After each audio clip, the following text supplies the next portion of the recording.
Thank you, Tejanos Democrat. It's a pleasure and a privilege to be here. My name is Dee Margo. I came here 40 years ago. I was fortunate enough to go through Vanderbilt University on a football scholarship, and while there I met a young lady, a third generation El Pasoan, and she enticed me to come back. I joined my father-in-law in business at the John D. Williams Company, and after the first 4 years there, he died prematurely of a heart attack, and I bought the business and ran it for the next 31 years. During that time frame, I was involved in this community in numerous ways. I was the civilian aide to the Secretary of the Army for 8 years. I was involved in economic development. I helped found the Regional Economic Development Corporation, which is now morphed into the Borderplex Alliance. I was fortunate enough to serve in the legislature representing El Paso. And after I did not win re-election in 2012, I was approached by Michael Williams, Commissioner of Education, to come in and be the president of the Board of Managers of EPISD when they had the trustees removed and Lorenzo Garcia was in jail, and frankly, he should still be in jail. Mr. Margo, why do you think you are the best qualifying candidate for this position?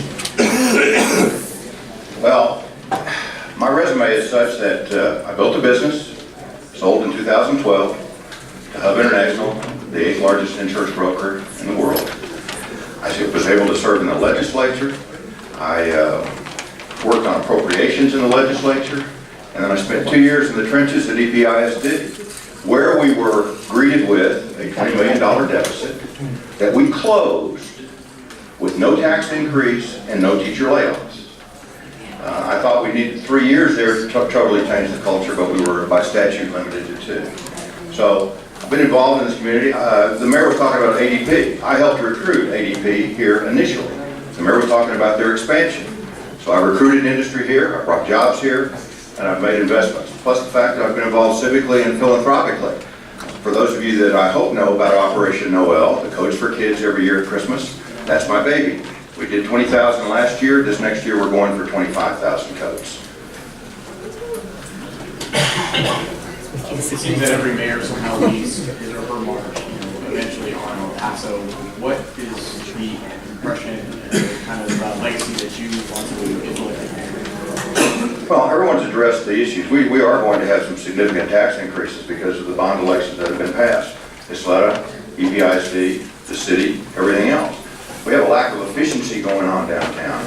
I think what we did at EPISD is a reflection of what I can do to the city. We built a team. When I was in the legislature, I had a team. It was reflected by the fact that 3 of my colleagues endorsed me for re-election, irrespective of the fact that I did not win. The point being that I think I can build a team. I know how to run an operation. I know finance. I served on appropriations in the state, in the legislature. And frankly, the biggest thing we've got to do is, the issues have been enumerated. We've got roads, taxes, public safety, and jobs are the critical points. We've got to bring in jobs in order to affect our tax base. Representative Lamone talked about that. We've got to have, that's the way to do it. But it starts with education. It starts with our education process. If we don't have an educated workforce, ladies and gentlemen, we can kiss it goodbye. Mr. Margo, are you willing to protect the interests of the people in El Paso for rate increases in utilities, especially? Well, I understand I have not read what El Paso Electric is trying to do. They have a legal right to recoup their prior investments, but I'm not sure they've made a case for it, and I would have to judge that. But my biggest concern is the efficiencies down at City Hall. As I said, when we were doing EPISD, remember our largest employer here is Fort Bliss. Our second largest employer is EPISD. Some people might think that's great. I don't. It ought to be a private sector. That's our problem. So I know how to extract savings where it can be, and that would be one of my major goals is the efficiency of governance and accountability on the finances. We hold the city manager accountable. I think that was a comment made earlier. City manager is responsible for that. They present the plan, but I'm concerned about the asset replacement plans we've got down there. Chief Allen told me that 60% of his fleet has over 100,000 miles. And I said, well, what's the plan for it? He said, well, we've got a plan to replace it, but it's not fully funded. That's exactly what was happening at DPISD. You can't do that, folks. Can't do that. Two major pieces of legislation are going on in Austin right now, the Sanctuary Cities bill and also after both with huge possible economic impacts for all of Texas and also for El Paso. As a mayor and business people, how would you maybe supplant the independent costs that could result if these pieces of legislation pass? Number one, I don't think it's going to pass in the form that they're looking at, irrespective of how the media's playing it. I like what the House is doing with Joe Strauss. I never thought there was a need for the bathroom bill per se. I didn't, and you know, my question's been where people have been going to the bathroom for the last 30 years. I mean, and related to sanctuary cities, the issues I think has been addressed here. I read Senate Bill 4. Charles Perry wrote that, came into the House with me. He's kind of a hard case, but the House is changing that in a more balanced, proactive way that I think is proper. But the issue is, are you restricting your police and your sheriff's department from contacting ICE if you arrest somebody in the commission of a felony or a crime and you determine that they are here illegally? We have no bill. I've not heard from Chief Allen or Sheriff Wiles that we're stopping that communication there on that. So I really don't think it's going to be that big of an issue. I'm more concerned about NAFTA and the impact on our economy and the fact that the peso's down 20%. Going back on the issue of NAFTA, what is your position in terms of pair off NAFTA? Donald Trump is saying We've got to have Congressman O'Rourke, Congressman Hurd, Senator Cornyn. They're going to have to take the front line on it. I think we can advocate on that, and I think a mayor should be an ambassador for jobs and on behalf of your community. But it's going to be done at a federal level. I don't think it's going to shake out the way it is. I mean, Texas is the largest trading partner with Mexico at $90 billion a year. It's too important. You know, talk's cheap. I mean, there's a lot of pontificating and posturing and things that I don't believe is going to sort out. It's not going to be there. I believe we'll be okay. I hope and pray we're going to be okay, but it is too critical to this community. And we're still fighting from an economic development standpoint. In addition to the NAFTA issue, we're still fighting a false narrative about the safety of our community. And it's going to take everybody here to make sure we communicate that to the potential businesses that can come in here or expansion of our own people. It seems to be a common thing that I've been asking. The mayor mentioned commitment. What will you be committed to if elected to office?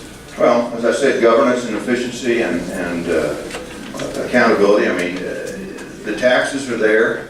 We're going to have to, they're going up because of the valuation issues and because of the bond issues. They're not going up because we've got this ongoing tax rate increase.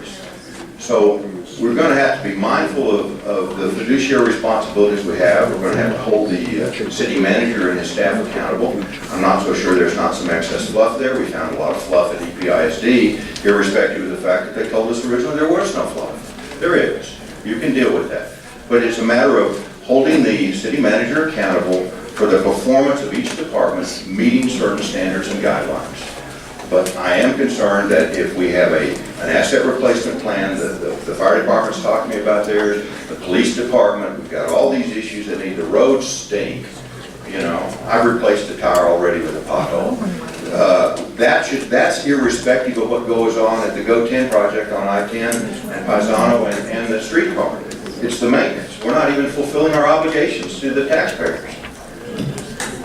El Paso is a very special city. We've seen changes that changed the history of the United States. See the miners in 1966. We were the city where we had an African-American, a whole African-American team that beat a white team. Do you think that our city should be inclusive, not exclusive, for all the races, for all the minorities? Oh, absolutely. I moved around every 3 years growing up. I hated it. Part of the time was we were transferred, and part of the time my dad lost his job. The first time he lost it was right before my freshman year in college. If I hadn't had a football scholarship, I certainly wouldn't have been able to go to college. That's the bottom line. El Paso gave me roots. I love this community. I also have border roots that most people aren't aware of. That started in 1850 in Rio Grande City, Texas. My great-great-grandmother came from Mexico. My great-grandmother came from Mexico. And my grandfather didn't speak English till he was 18. I had the pleasure of serving in the legislature with Ryan Guillen, who's the state rep from Rio Grande City. His great-grandmother is a Margo. Down there they say Margo. Rafael Anchia on the front page of the day's paper. He's married to my cousin, was married to my cousin Maria Ramirez. Marisa Ramirez. So, I mean, I'm part and parcel. I love this community. Darren and I are moving from this community, and I've advocated on this community for 4 years. Sir, your one-day focus. I think I pretty well covered it. I appreciate the opportunity to be here. It's important. We're heading into some serious challenges with this community, financially and otherwise, nationally, state-wise. I think they're going to do more on the education side.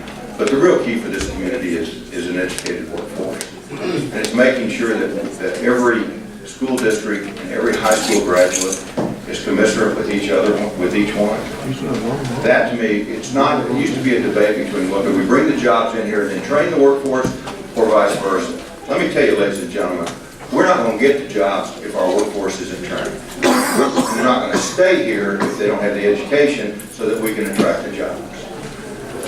We also just need to expand, but the future of our community, I'm convinced, rests solely on our education component. And I appreciate the opportunity, and I think the bottom line is what I bring to the table is accountability and results. Thank you.